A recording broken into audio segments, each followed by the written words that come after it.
ओम शांति। मुरली है 26 जनवरी 1995। 26 जनवरी 1995। अभी स्वयं को स्नेह के साथ शक्तिशाली बनाओ। स्वयं के परिवर्तन में शक्ति रूप बनो। सहज योगी करके अलबेलापन नहीं लाओ। बाप दादा देखते हैं कि स्व प्रति, चाहे सेवा प्रति, चाहे औरों के संबंध संपर्क प्रति अलबेलापन ज्यादा आ जाता है। ऐसे नहीं सोचो कि सब चलता है। एक दो को कॉपी नहीं करो, बाप को कॉपी करो। दूसरों को देखने की आदत थोड़ी ज्यादा हो गई है। अपने को देखने में अलबेलापन आ गया है। बाप दादा ने सुनाया था कि नजदीक की नजर कमजोर हो गई है और दूर की नजर तेज। तो अभी क्या करेंगे? सीजन का फल क्या देंगे? कि सिर्फ बाप आया, मिला, मनाया, मुरली सुनी, ये फल है? हर सीजन का फल होता है ना। तो इस सीजन का फल बाप दादा को क्या भोग लगाएंगे? भोग लगाते हो तो फल भी रखते हो ना, वो तो बाजार से मिल जाता है, कोई बड़ी बात नहीं। अब इस सीजन का फल क्या भेंट करेंगे या भोग लगाएंगे? लगाना है या मुश्किल है? तो देखेंगे कि नंबर 1 भोग कहाँ से आता है। वायदा तो बहुत अच्छा करके जाते हो, कभी भी ना नहीं करते हो, हाँ ही करते हो, खुश कर देते हो। लेकिन अभी क्या करेंगे? टीचर्स नंबर 1 भोग लगाएगी, सभी सेंटर्स का भोग देखेंगे। प्रवृत्ति वाले भी भोग तो लगाते हो ना, कि खुद ही खुद खा जाते हो। तो ये नहीं सोचना कि सिर्फ सेंटर वालों का काम है, सभी का काम है। फरमान बरदार का कदम प्रैक्टिकल में लाना है। आगे आप कोई नवीनता दिखाओ। वर्ष तो शुरू हो गया। 26 जनवरी की मुरली है 95। वर्ष तो शुरू हो गया है। बाप दादा को आदि का बेहद वैराग्य सदा याद आता है। उस समय का फल क्या है? आदि में जो वैराग था उसका फल क्या है? उस समय का फल आप लोग हो। अगर बेहद की वैराग वृद्धि नहीं होती तो स्थापना की वृद्धि इतनी नहीं हो सकती। ब्रह्मा बाप ने अंत तक बड़ी आयु होते हुए भी, तन का हिसाब चुकतू करते हुए भी बेहद के वैराग की स्थिति प्रत्यक्ष दिखाई। साधनों को स्व प्रति स्वीकार नहीं किया। सेवा के प्रति अलग चीज है। स्व प्रति स्वीकार करना और सेवा प्रति कार्य में लगाना अंतर तो जानते हो ना।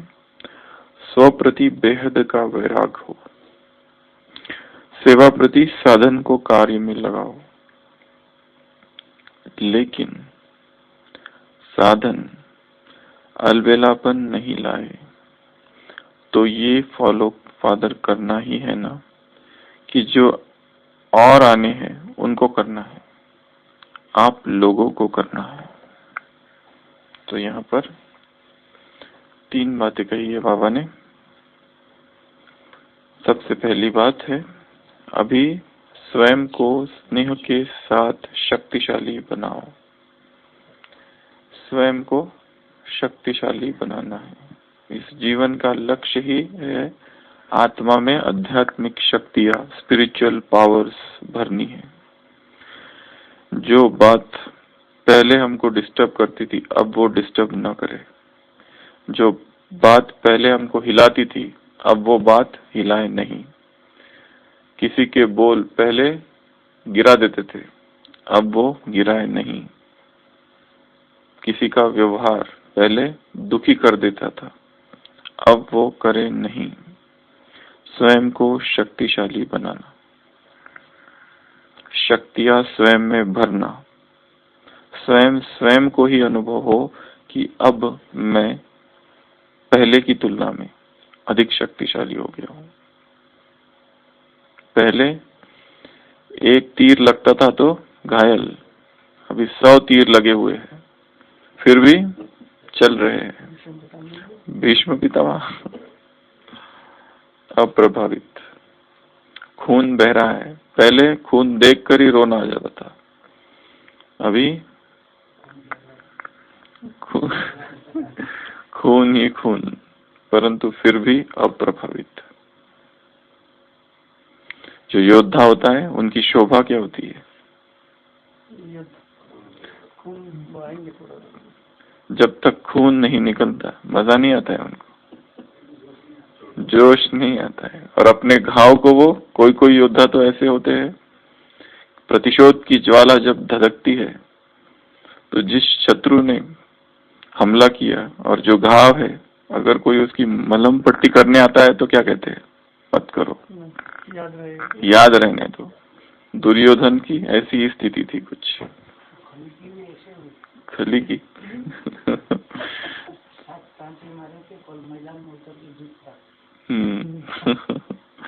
तो अपने घावों को देखकर योद्धाओं में और पावर भर जाती है और शक्ति भर जाती है।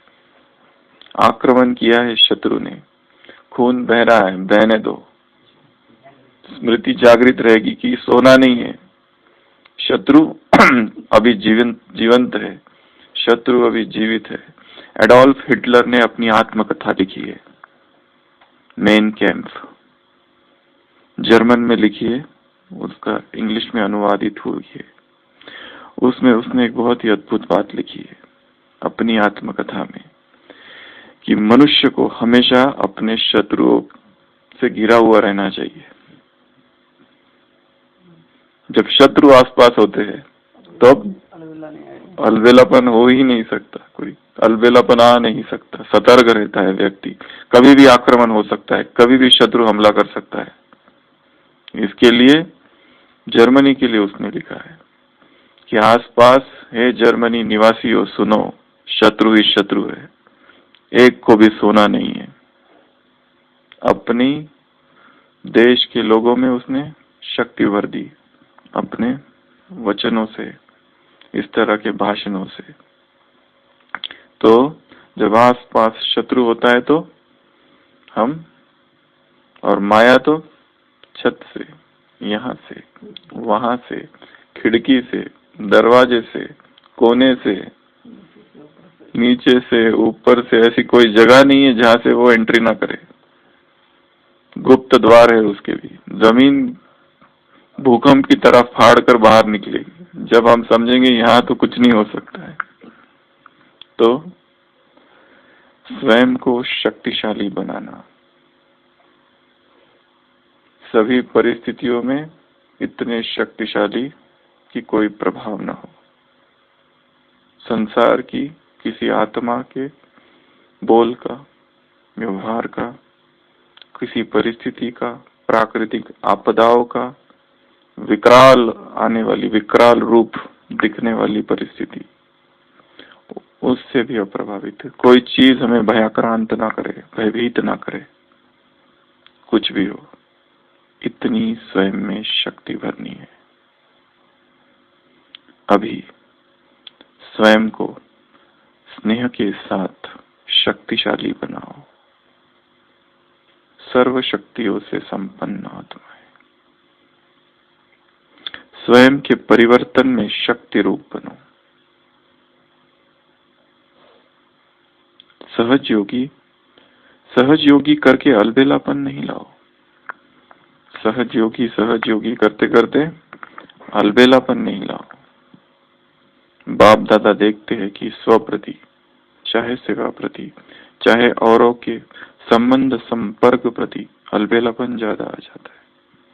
स्व प्रति, सेवा प्रति, संबंध संपर्क प्रति। ऐसे नहीं सोचो कि सब चलता है, एक दो को कॉपी नहीं करो। कॉपी किसको करो? एक बाप को करो।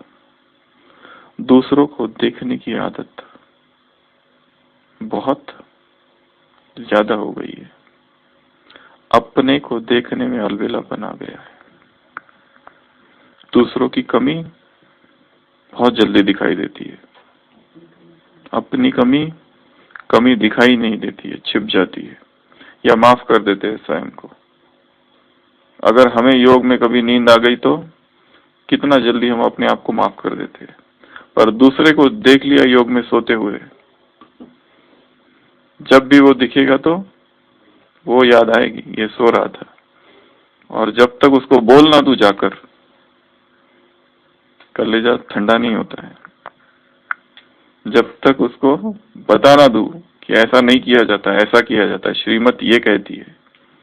श्रीमत सिखाने के लिए बहुत ही आतुर है, प्राण प्यासे है, दूसरों को कैसे सिखाए, कैसे समझाए, कैसे कल्याण करे, कैसे बताए कि ये नहीं खाना, ये खाना चाहिए।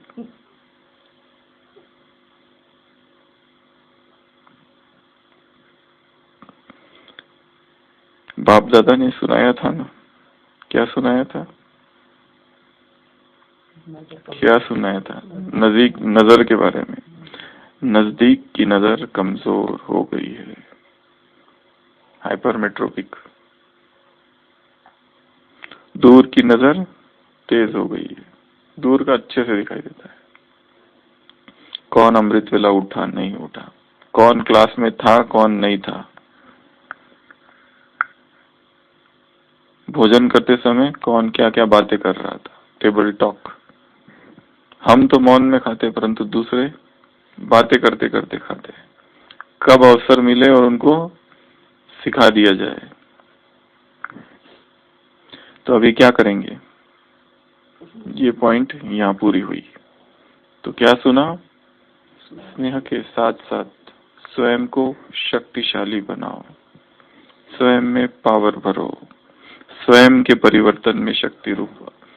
सहज योग करते करते अलबेलापन नहीं आ जाए, स्व के प्रति भी अलबेलापन नहीं, सेवा के प्रति भी अलबेलापन नहीं, संबंध संपर्क में भी अलबेलापन नहीं। और स्वयं को देखो, एक दूसरे की कॉपी नहीं करनी। बाबा ने उदाहरण रखे, बस इनको देखो, बाप को देखो और किसी को देखने की आवश्यकता नहीं है। दूसरों को देखने की आदत बहुत ज्यादा हो गई। आदत है ये भी। आदत कैसे बनती है? आदत एक ही चीज बार बार रिपीट करो तो आदत बन जाती है। परंतु जिसको ये आदत है उसको ये नहीं पता कि ये आदत भी है, ये भी एक आदत है। इसके लिए अपने को देखने में अलबेलापन आ गया है। इस मार्ग में केवल स्वयं को ही देखना है। कहाँ से हमने ये यात्रा शुरू की थी और कहाँ पहुंचे हैं। जिस दिन ज्ञान में आए, जिस दिन से चल पड़े इस मार्ग में और आज दिन तक कितनी उन्नति हुई है, या जब आए थे और जब वो कमजोरी थी, आज भी वो कमजोरी है कि समाप्त हुई है? कहाँ तक उन्नति को प्राप्त किया है? पहले हृदय बहुत छोटा था, अपने बारे में सोचते थे। क्या अभी सभी आत्माओं के बारे में सोचने का संकल्प है? सभी के कल्याण का संकल्प मन में आता है? एक सूफी संत हुआ है सरमद, जिसका नाम था सरमद। उसके छाती में नासूर हो गया, बहुत बड़ा घाव, और उसमें बहुत सारे कीड़े। मुस्लिम फकीर, बहुत सारे कीड़े, मैगॉट्स जिसको कहते हैं अंग्रेजी भाषा में। तो वो जो मैगॉट्स, जो कीड़े थे, जब नमाज के लिए झुकता था तो कीड़े नीचे गिरते थे।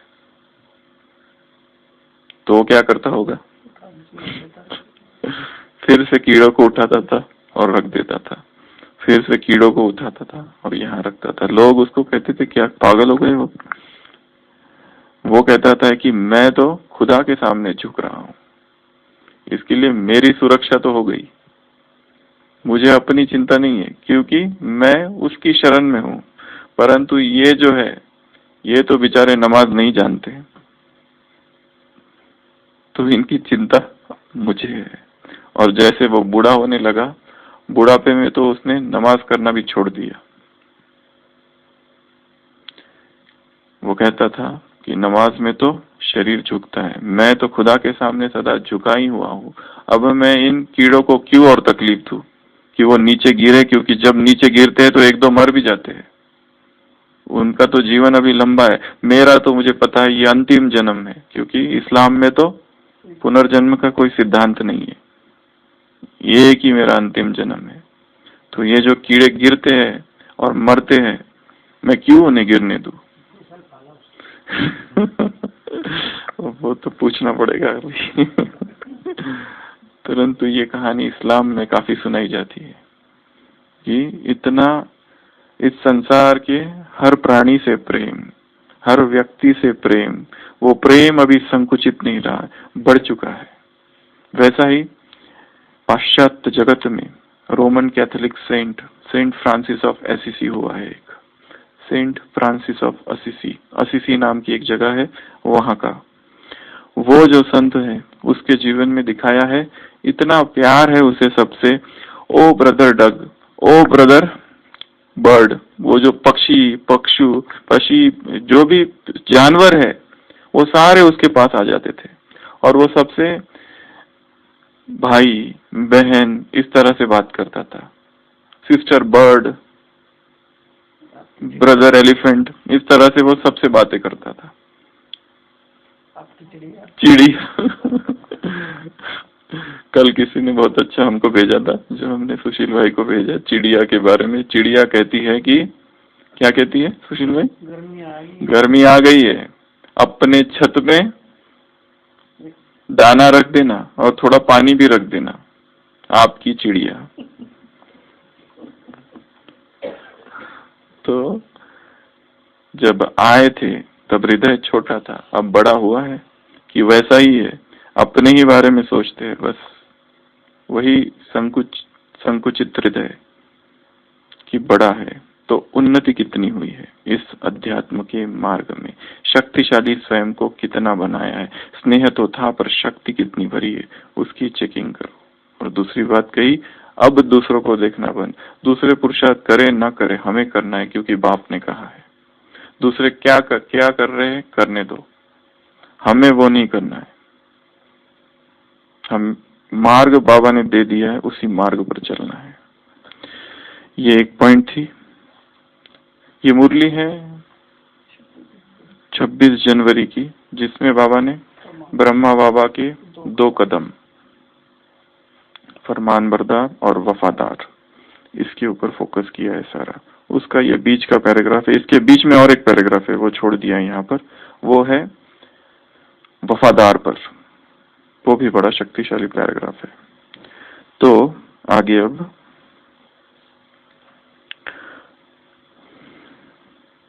अभी क्या करेंगे, ये हमेशा का बाबा का प्रश्न है। क्या अब तक तो ये सुन लिया, अभी क्या करेंगे, आगे क्या करेंगे, आगे क्या करना है, इस तरह के बाबा के प्रश्न होते। Topic change. सीजन का फल क्या देंगे, हर सीजन में फल आता है, तो बाबा पूछ रहे सीजन का फल क्या देंगे, कि सिर्फ बाप आया, मिला, मनाया, मुरली सुनी, ये फल है? हर सीजन का फल होता है ना।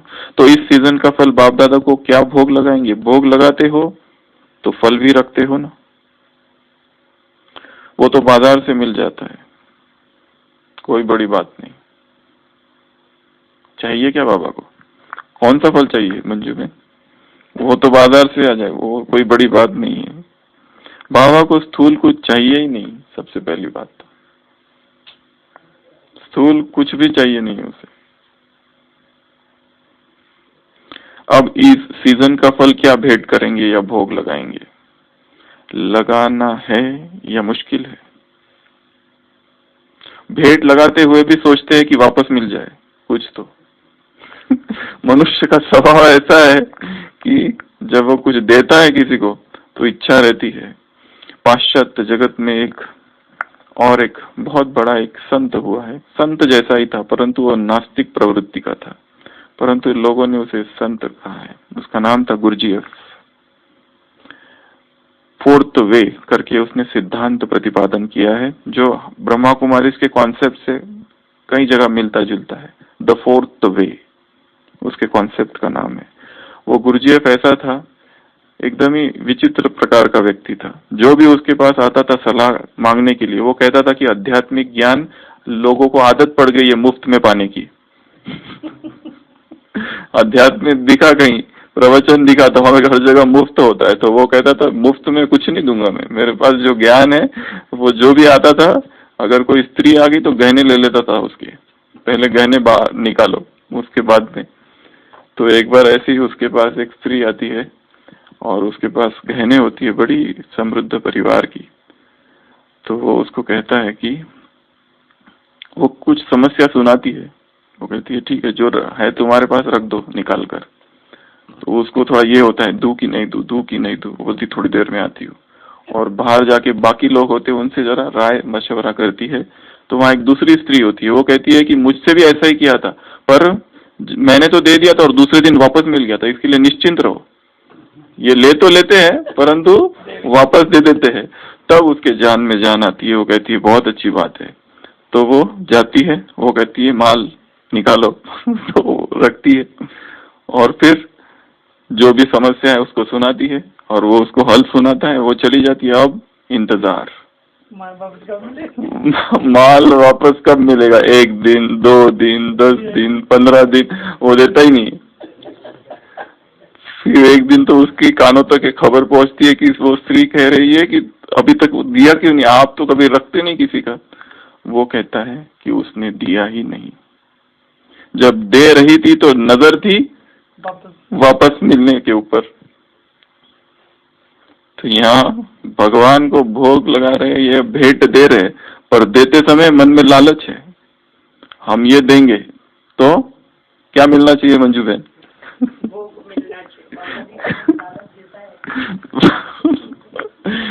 बाबा तो देता है मैं दूंगा तुमको दूंगा। पर देते समय लेने का ही भाव है। ये तो दे तो दिया पर मिलना चाहिए। एक दिया क्योंकि बाबा ने वादे बहुत कर रखे हैं, एक दोगे तो 100 मिलेगा 1000 मिलेगा। तो देते समय ही वो भाव है कि ये दूं तो तुरंत मिलना भी चाहिए। बाबा की ये सेवा करूं तो तारीफ मिलना चाहिए, प्रशंसा मिलनी चाहिए, सबके प्रति हमारे पीछे सब आ जाने चाहिए। ये सारे भाव उसमें है, साथ साथ ट्विन डबल चल रहा है सब। तो बाबा समझ, मतलब स्वयं को बाबा समझ लो तो क्या होगा? तो फिर लेने का भाव नहीं है, जैसे उसको लेने का नहीं है, जैसे उसको लेने का भाव नहीं है। हमें किसी से कुछ नहीं लेना है, ये एक मन में संकल्प रखो। इस संसार की जो हमारी महिमा हो रही है, नाम कुछ भी स्वीकार नहीं करना है, यहाँ का कुछ भी नहीं स्वीकार करना है। सारी दुनिया हमारे पीछे, हम उसके पीछे। यहाँ की प्रशंसा टिमटिमाते दीपक है, सूरज भाई हमेशा कहते हैं ना। तो यहाँ से अब प्रभावित था। तो देखेंगे कि नंबर 1 भोग कहाँ से आता है। वायदा तो बहुत अच्छा करके जाते हो, कभी भी ना नहीं कहते हो। ये आदत होती है ना कहीं हो कि कुछ भी मांगो तो तुरंत दे देते, ना नहीं कहते, कहते हैं परंतु बाद में देते नहीं, वो दूसरी बात है। खुश कर देते हो। लेकिन अभी क्या करना है, टीचर्स नंबर 1 भोग लगाएगी ना, सभी सेंटर्स का भोग देखेंगे। प्रवृत्ति वाले भी भोग तो लगाते हो ना कि खुद ही खा जाते हो। तो ये नहीं सोचना कि सिर्फ सेंटर वालों का काम है। किस भोग की बात चल रही है?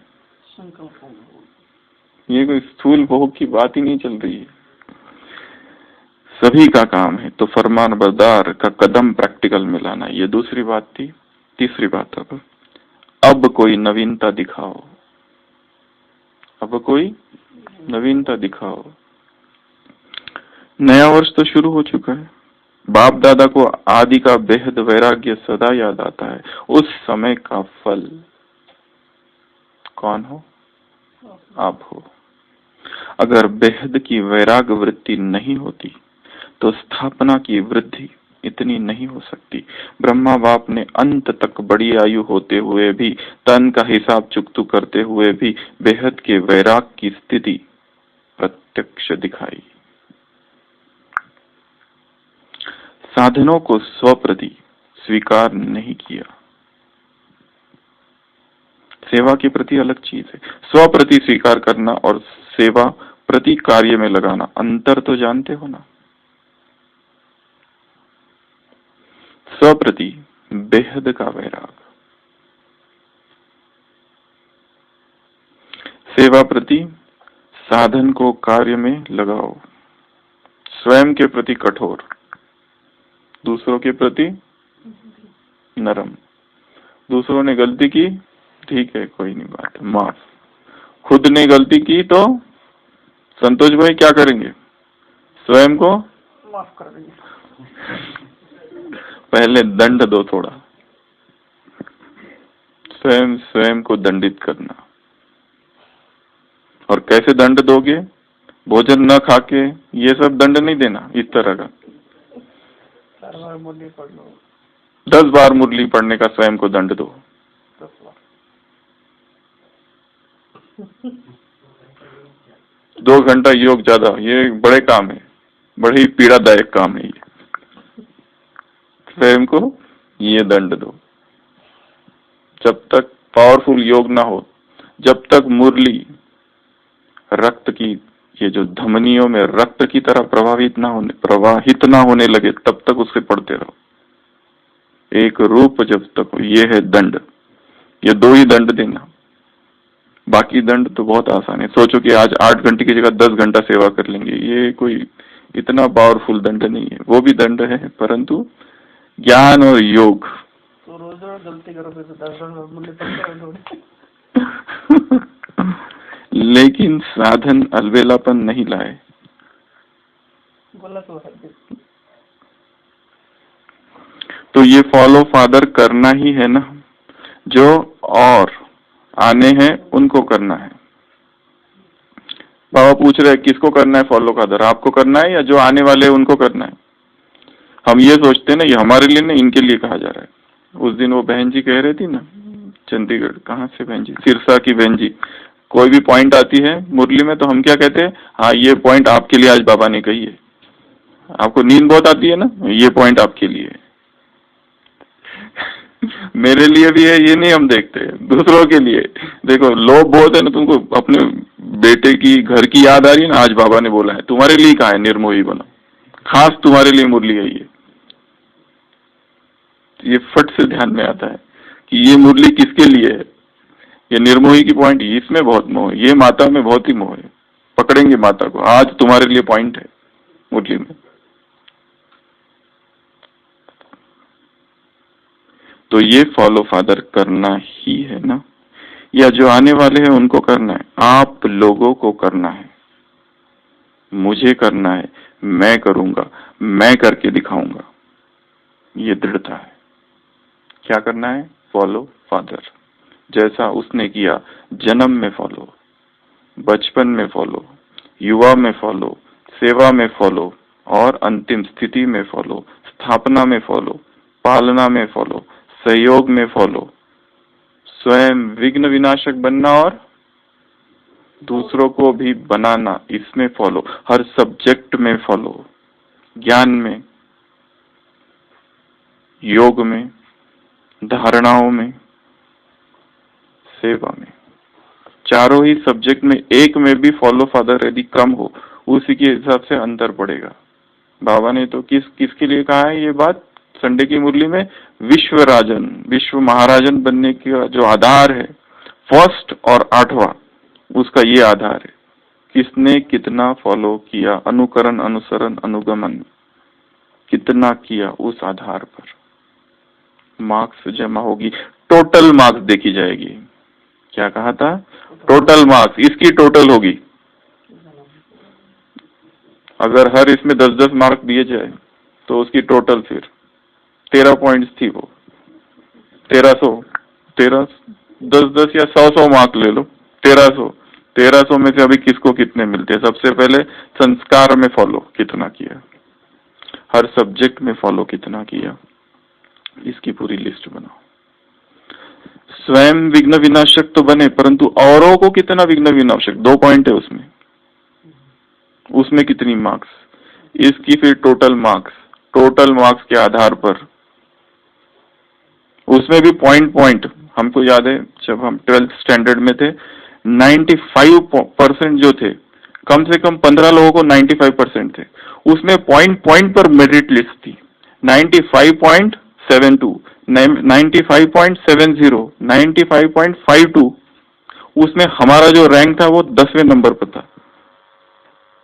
उसके पहले सारे 95% वाले थे, परंतु पॉइंट में मार्क्स थी। तो ऐसी इधर भी है। ये तो वो तो संसार की परीक्षा है, ये परीक्षा कौन सी है, ये जीवन की, प्रारब्ध की, पूरे कल्पांतर की ये बाजी है। तो यहाँ तो पॉइंट से भी पॉइंट, उसमें भी सूक्ष्म कुछ ना कुछ अगर जो होगा वो उसके ऊपर ये मार्क्स है।